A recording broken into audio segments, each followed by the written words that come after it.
Thank you for choosing to watch our video. Please like and subscribe to our channel and click the bell icon for notifications of new content. Leave us a comment and watch the other videos that we're happy to provide for you. And now, on to the sermon.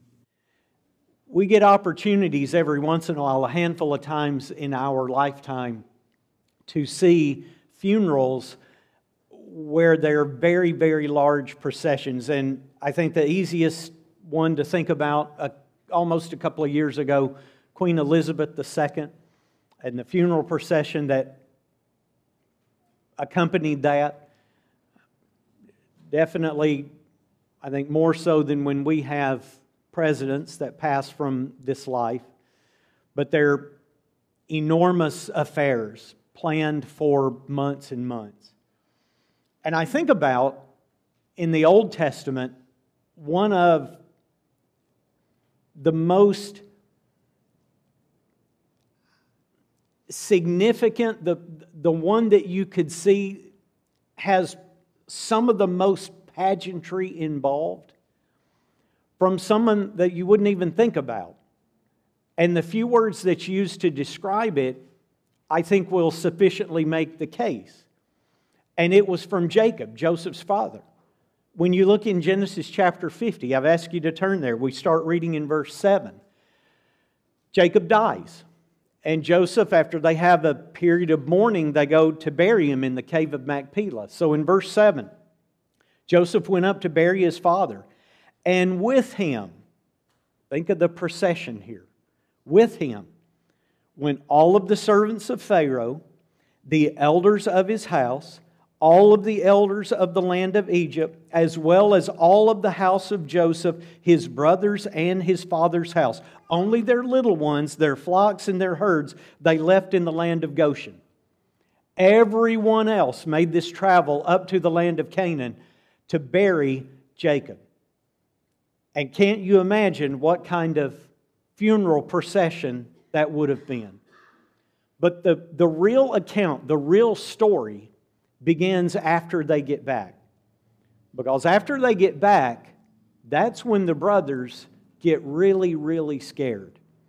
Because they think that now that the father is gone, kind of the calming influence, and it's so unfortunate to see this in families that kind of once the patriarch and the matriarch are gone, families end up kind of disintegrating. That is exactly what the brothers were afraid were going to happen as soon as Jacob was gone. They thought that Joseph was going to come in and exact his revenge. But that wasn't Joseph's purpose. It never was. In fact, he makes a statement in chapter 50 in verse 18. If you'll look down just a few verses down in verse 18. He says, his brothers went down and they fell down before his face. And they even said, behold, we are servants. Joseph responds in verse 19, do not be afraid, for am I in the place of God? Do I stand for God? Do I pronounce for God? I don't do it. Instead, he said something beautiful in 20 and 21, some of the most significant verses in the book of Genesis.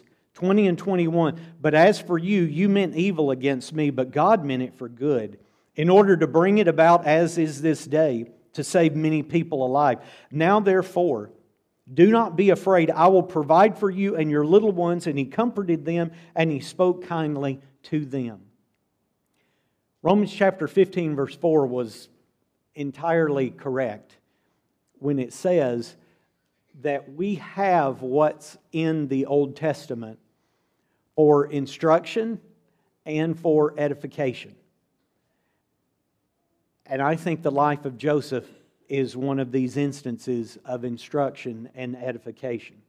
I mentioned this morning that most of the time when people think about a lesson from Joseph, they're going to pick a lesson that goes all the way back to his childhood, or they're going to pick a lesson that was probably very young adulthood when he has to stand up against Potiphar's wife. We're going to look at 3 things that Joseph didn't do, and then 3 things that he knew, 3 things that he acknowledged in this episode. And it turns out, I think, to be a fantastic one, to instruct us and to edify us. So, in kind of looking into the account, diving deeper into the account, 3 things that Joseph didn't do. First and foremost, right off the bat from verses 20 and 21, you immediately see Joseph didn't hold a grudge. Joseph didn't hold a grudge. He didn't blame them for all of his past suffering. He didn't blame them for their envy. He didn't blame them for throwing him in the pit. He didn't blame them for their murderous intentions. He didn't blame them for all of the time that he wasted in prison. He didn't blame them for any of that. Joseph knew how not to hold a grudge. And he could have become very, very bitter. And the world, with worldly thinking, would have come right along and said, you've got every right to do that. But look in Ephesians chapter 4. Notice with me in Ephesians chapter 4, and we're going to look in verse 31. Ephesians chapter 4, looking in verse 31, Paul concludes this chapter, and this chapter has the expression I mentioned this morning in Ephesians chapter 4. It starts discussing how we walk. So in Ephesians chapter 4, the end of the chapter, we're walking in our holiness. How do we walk in holiness? So he concludes that section of holiness with 30 and 31 by saying, let all bitterness, wrath, anger, clamor, evil speaking be put away from you with all malice. Be kind to one another, tenderhearted, forgiving one another, even as God in Christ forgave you. He was able to put it away and do away with it. And whether you look at Joseph as far as a family is concerned, or you look at Ephesians and more naturally you would think it's talking about other members of the church are concerned. Nevertheless, the point is very plain. Joseph didn't hold a grudge. And I've read that bitterness is kind of like a metaphorical cancer to your soul. And if you don't get rid of it, spiritually, emotionally, in the soul, you just waste away. Back in Leviticus chapter 19, if you'll look back with me in Leviticus chapter 19, this is one of the preeminent passages in all of the Old Testament. You're going to see why. But I want you to also note what is in Leviticus chapter 19 and verse 18. Leviticus chapter 19 and verse 18, the end of it is where you get, you shall love your neighbor as yourself. But the first part of it is the part that we never read. I don't want to go so far as to say we don't care about it. We may not care about it just simply because we don't know about it. We know about the last part. But look at the first part. You shall not take vengeance, nor bear any grudge against the children of your people, but you love your neighbor as yourself. Joseph knew that. And even the Lord in preaching about what we have to be, what we are to be, how we are to act. Part of what we do, dependent on our own forgiveness, is to be able to forgive others. Even if, Luke chapter 17, somebody comes to us 7 times in a day and says, I repent, we are to forgive them. Joseph learned a lesson that was going to make his life a lot more fulfilling and a lot more satisfying. A great lesson. A second lesson, though, that he learned is that he didn't blame God for his past problems. So first of all, he didn't blame his brothers. He didn't look at everything that had transpired and blame them and hold a grudge against them. But more importantly, he didn't blame God for his past problems. Now, why would I say more importantly? Here's why. There's a lot of people, and again, a lot of people can hold grudges against family or even against brethren or against co-workers or against neighbors, and it's bad. It's not right. It's ungodly. But if you look at God as the answer for everything that's bad and wrong and evil in life, it will destroy your faith. The problem with having your faith destroyed is then you have no mechanism to fix the first problem of bitterness and anger and wrath and evil speaking. So I say this just simply to say that if you lose your faith in God, you're losing that wonderful component to be able to put yourself right with God again. Now, there's a lot of people who, when stuff happens to them, I mean, they naturally react and they naturally want to know, what did I do against God? And that's just not the way this universe works. In Job chapter 1, we've got a handful of places in the Bible that give us some illumination about this. I'm just going to take you to Job chapter 1 tonight. Job chapter 1, and we start reading in verse 6. Job chapter 1, reading in verse 6.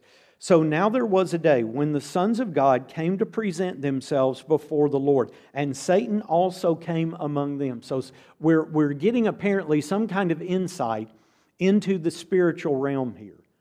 So Satan is among them, and the Lord said to Satan, "From where do you come?" And Satan answered, "Lord," and he said, "From going to and fro on the earth, and from walking back and forth on it." Which is interesting, because when you think about 1 Peter chapter 5, verse 8, how does it describe Satan? Like a roaring lion, just kind of wandering back and forth, seeking someone who he might devour. So the conversation continues then in verse 8. The Lord said to Satan, "Have you considered my servant Job, that there's none like him on the earth, blameless and upright man, one who fears God and shuns evil?" This is God describing a human. That's really significant. So Satan answered the Lord and said, "Well, does Job fear God for nothing? Have you not made a hedge around him, around his household, around all that he has on every side? You blessed the work of his hands and his possessions and have increased in the land?" Well, no wonder he's going to serve you. No wonder you can give him such a glowing recommendation. You've given him everything. He's never had to have any kind of difficulty, any kind of trouble. Sure, he's going to give you a 5-star rating. So God said, "Behold, all that he has is in your power. Only do not lay a hand on his person." God gives Satan permission, but he also binds his power. Same message, by the way, of the book of Revelation, but I'm not going to get off on that tangent. But the point is, in verse 12, so Satan went out from the presence of the Lord, and what did he do? He worked his evil on his life, just like Satan does on the face of the earth every single day. Joseph could see this. And Joseph could understand that he's not going to blame God for all of his problems. Where was God when all of this was happening to me? It's like Joseph knew in James chapter 1, verse 17, such a fantastic verse to keep going back to and thinking about and remembering. Every good and perfect gift is from where? It's from the Father above. Everything that's wicked and evil and diabolical is from the devil. And you're getting an open view of this in Job chapter 1. Joseph knew the difference. And he wasn't going to hold a grudge against his brothers, and he wasn't going to blame God for all of the trouble. And guys, his life was just a horrible amount of trouble. We'll talk about it in just a second. But he wasn't going to blame God for that. Third lesson, and again, a good lesson. He didn't respond arrogantly. Now, kind of wind back just a second. Jacob's dead, a long period of mourning.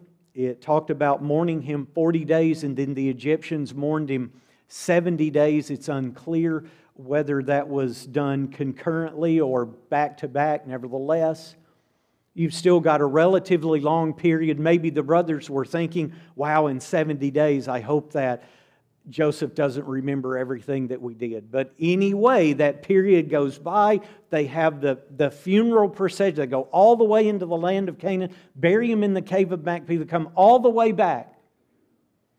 And Joseph did not present himself before his brothers and say, "Look at me now.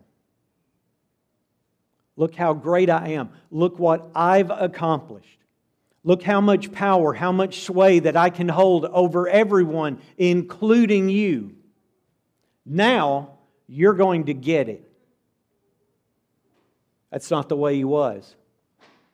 He always had, and you can see it in between the lines, in Genesis 50, 20 and 21, where we basically began. You can see that beautiful humility coming out. And it's a wonderful thing to have. Hannah, of all people, Hannah.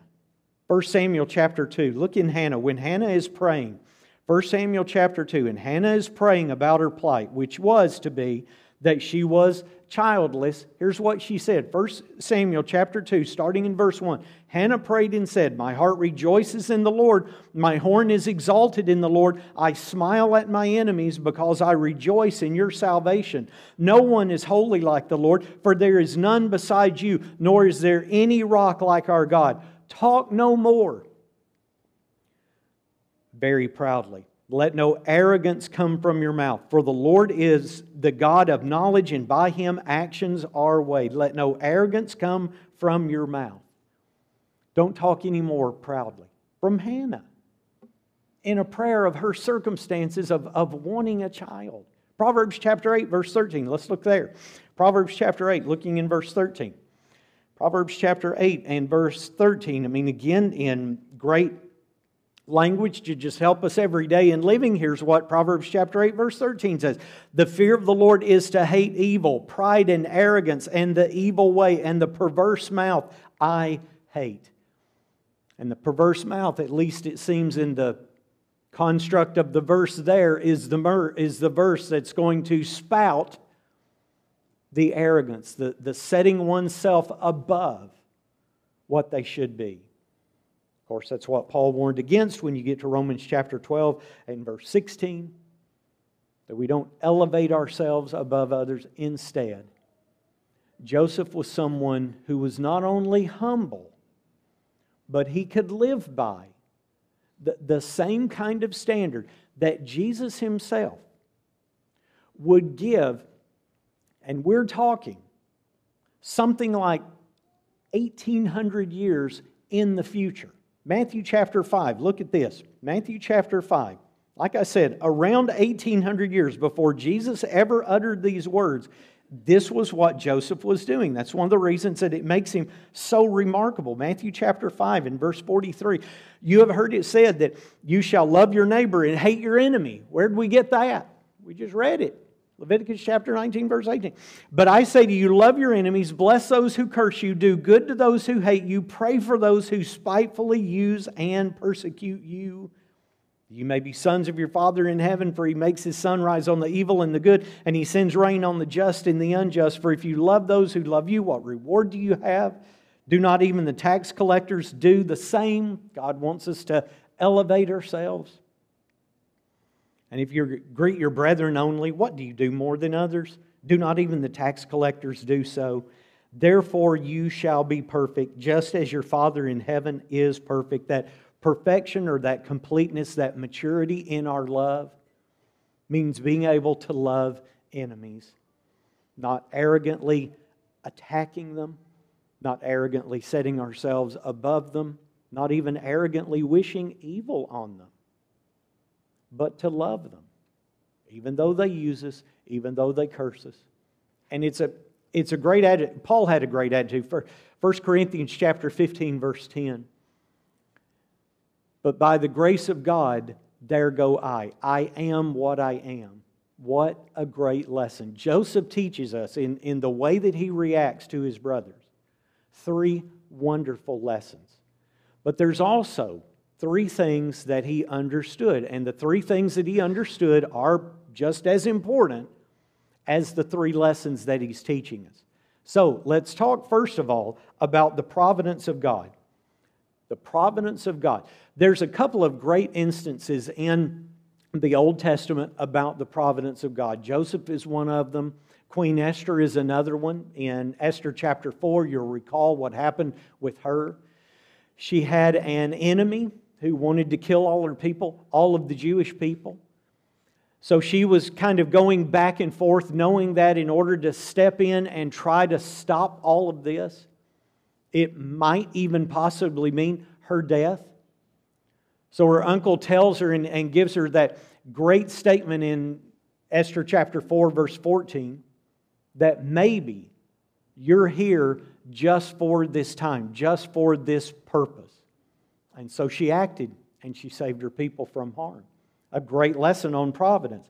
But, of course, so is Joseph. Genesis chapter 45, let's look here, because we can see it, but in Genesis chapter 45 is actually where Joseph, or at least I think, the closest that Joseph ever actually gets to saying it. So Genesis chapter 45, and let's begin in verse 1. This is where Joseph tells his brothers who he really is. You can imagine, it's been a long time. I mean, we don't have a timeline, but it's probably been something like 20 plus years. Joseph is dressed in different clothes. He's gotten older. He's gotten more mature. You know what it's like to see someone when they're a little child. Then you go fast forward 20, you know how hard it is to recognize people sometimes. He's in traditional Egyptian garb, and they don't recognize him.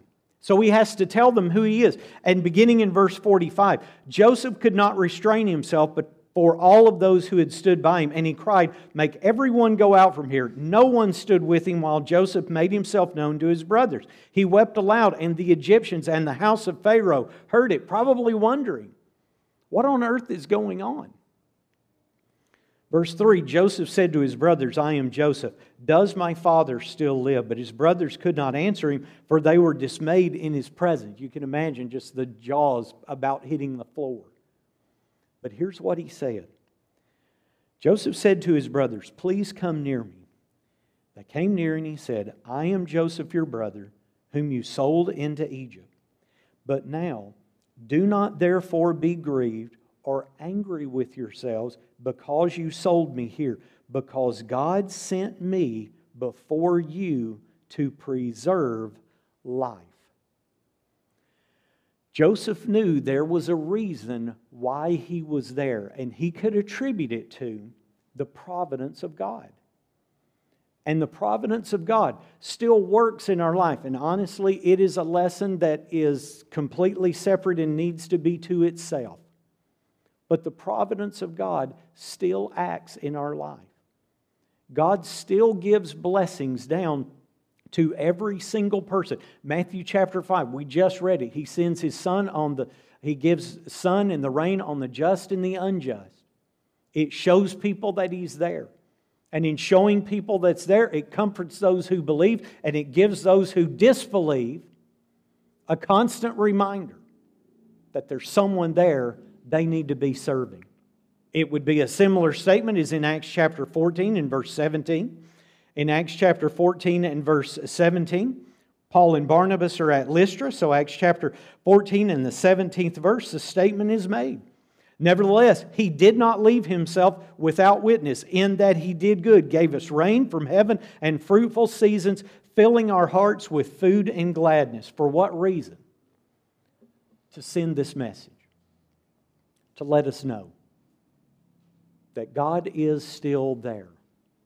His provisions for us, non-miraculous nevertheless, that's the whole point of providence, but His provisions there are still for us. And so that's why you can make sense of statements like you see back in the Psalms. For instance, Psalm chapter 27, look in verse 14.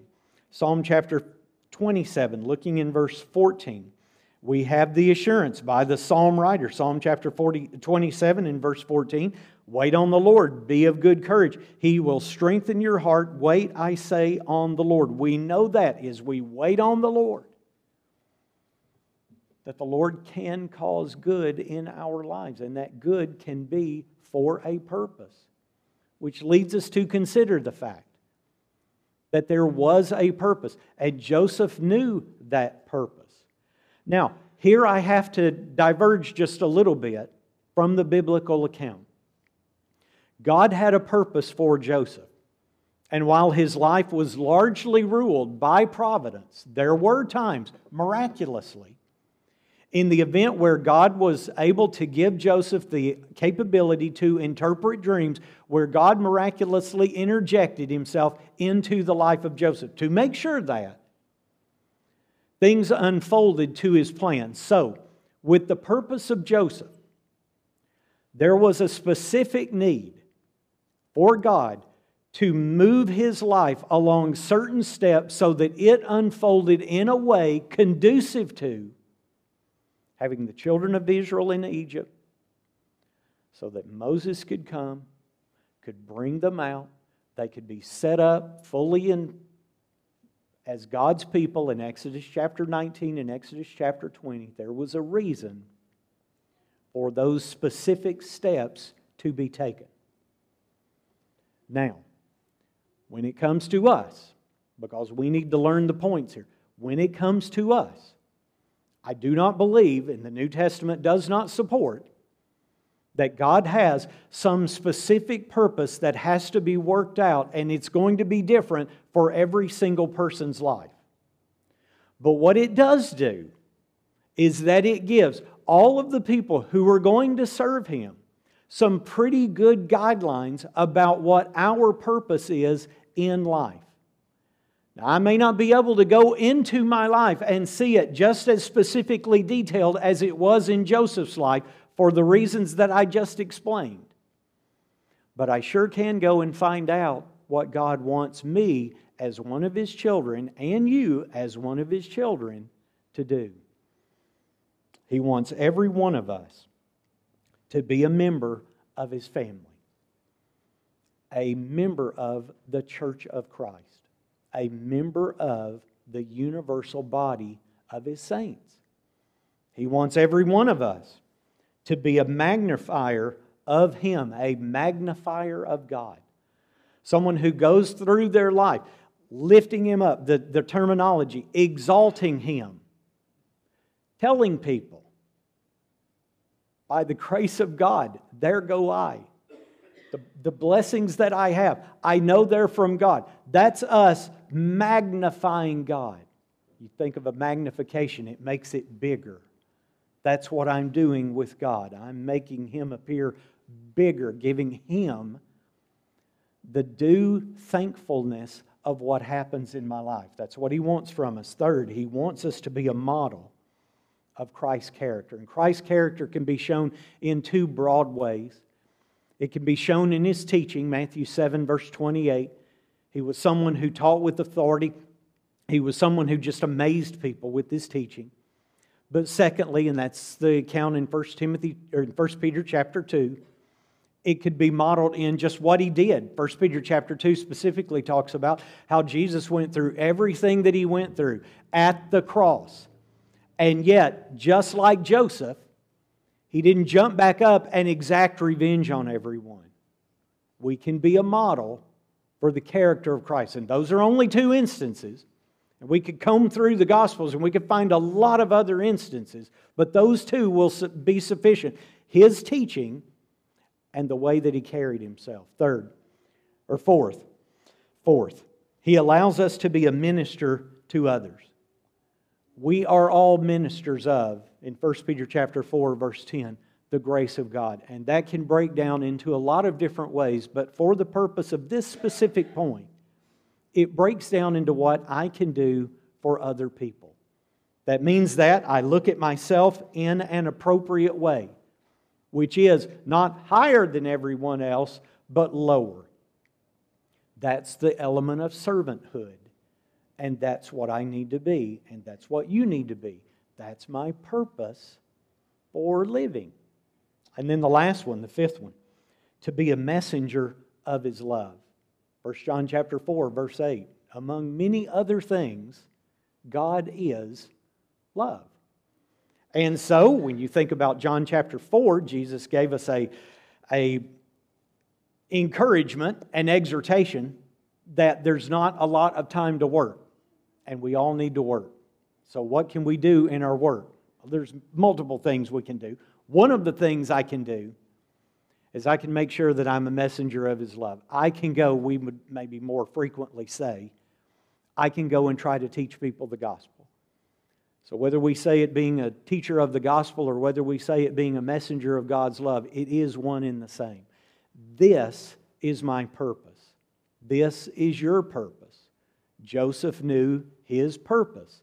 Ours is different than Joseph's, but God still has things that we are to accomplish. And as we do, we exalt, we lift God up, we magnify Him in our lives so that other people see it. One more thing that Joseph understood, and that is vengeance was his, not to return. Joseph did not excuse his brother's sins. He didn't overlook it. He didn't sweep it under the rug. I've seen circumstances, and you have too. Maybe in a congregation, maybe in a family, again, maybe in a relationship between neighbors. They get cross with each other, and it's just kind of swept under the rug. It's not dealt with. It's not acknowledged. It just, time kind of has a tendency to set things back right again. And sometimes that happens. Some people have to consider what they, how they're going to look at that. But Joseph wasn't someone who did it. He addressed the problem. And in addressing the problem, he realized, he recognized that it wasn't his problem to deal with. Guys, he had been done so dirty. Because once you start with the brothers envying him and they hated him, and then you move on to the fact that they wanted to sell him into slavery. Some of them wanted to kill him.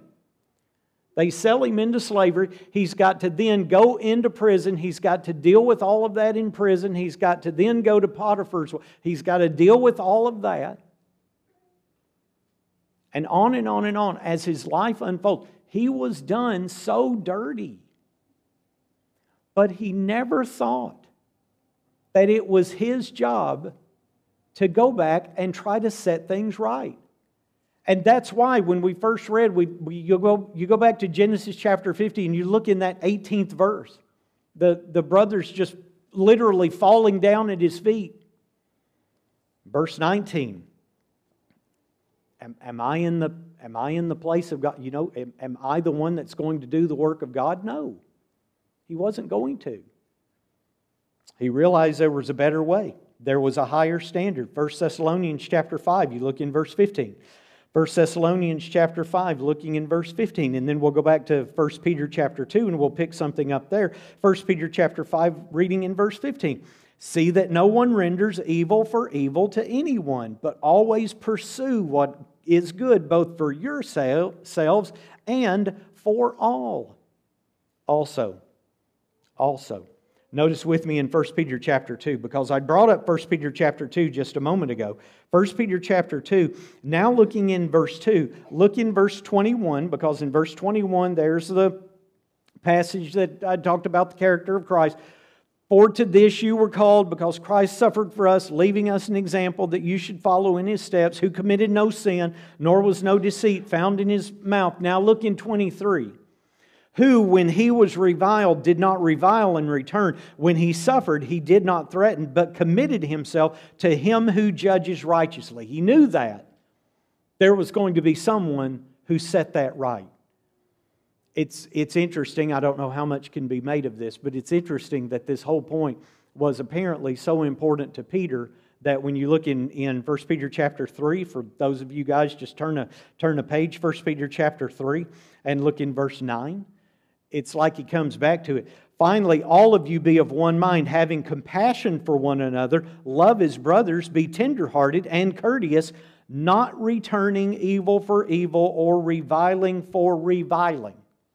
That's the point that he made about Jesus. But on the contrary, blessing, knowing that you were called to this, that's one of our purposes, to inherit a blessing. Hebrews chapter 10 in verse 30. It is a fearful thing to fall into the hands of God, but it is God who's going to exact vengeance. On one hand, that is something that's very scary, and it should be scary. On the other hand, there is a passage, and it's one of my favorite passages from the book of Genesis, in Genesis 18, verse 25, and it's making a comment in the relationship between Sodom and Gomorrah and trying to decide, is Sodom and Gomorrah going to get destroyed? But in Genesis chapter 18 and verse 25, talks about God being the judge of all the earth, and He will always do what's right. So on one hand, it is an awesome thing. It is a fear-inducing thing. But on the other hand, He's always going to do what's right. And in that, we can indeed rest. So there were three really, really good things that Joseph knew. Not only three good lessons that it teaches, three things that he understood that he couldn't do and still be pleasing to God, but then three things that he actually understood, and in understanding those, it made him the kind of person that he needed to be. I think of, I just think about the fact that when you really look at, when you analyze what he did, you analyze all of these responses to everything that he did, all of the things that he went through, he manifested, and I think I can use one word effectively here. He manifested grace. He manifested grace. He manifested power. And it's the power of reconciliation within a fractured family. That's first and foremost what you see, because that's just explicitly how the account is built. But in Joseph being a model person, he's also manifesting the grace of God to all of us. And he's also manifesting how we go about rectifying a fractured family. Now, it doesn't have to be a family of flesh and blood, but it can be a spiritual family. And how we go about reconciling it. It ends up being, I think, a great, great lesson for all of us. And one, just like Charles had prayed, one that can make us more noble, right? It can make us more noble. But I can stand up about it, and I can talk about it, and talk about it, and talk about it. It's up to us to do it. That includes me. Just because I stand up and talk about it doesn't make me perfect in doing it, not by a long shot. But we've got to do it. And when we do it, we'll be rewarded. When we do it, we don't have to face God in judgment, worried about what have I done? How have I blamed others? How have I made someone else's life not what it ought to be? Be like Joseph. Be like Joseph. And because we can be like Joseph, we can be people who are righteous, people who are faithful, people who are godly. Our invitation tonight, something needs to be acknowledged in a public way, come up here and do that. If something needs to be talked about, then come see us, talk with us. And let's make sure that we can make ourselves model like these people in the Old Testament. People, by the way, who weren't extraordinary. They were just like we are. But they were people of faith, and they were people of righteousness. And when you look at their lives, this is what they could produce. And it's what you can produce too. If you need to respond, let's do it. While we stand, Caleb leads us.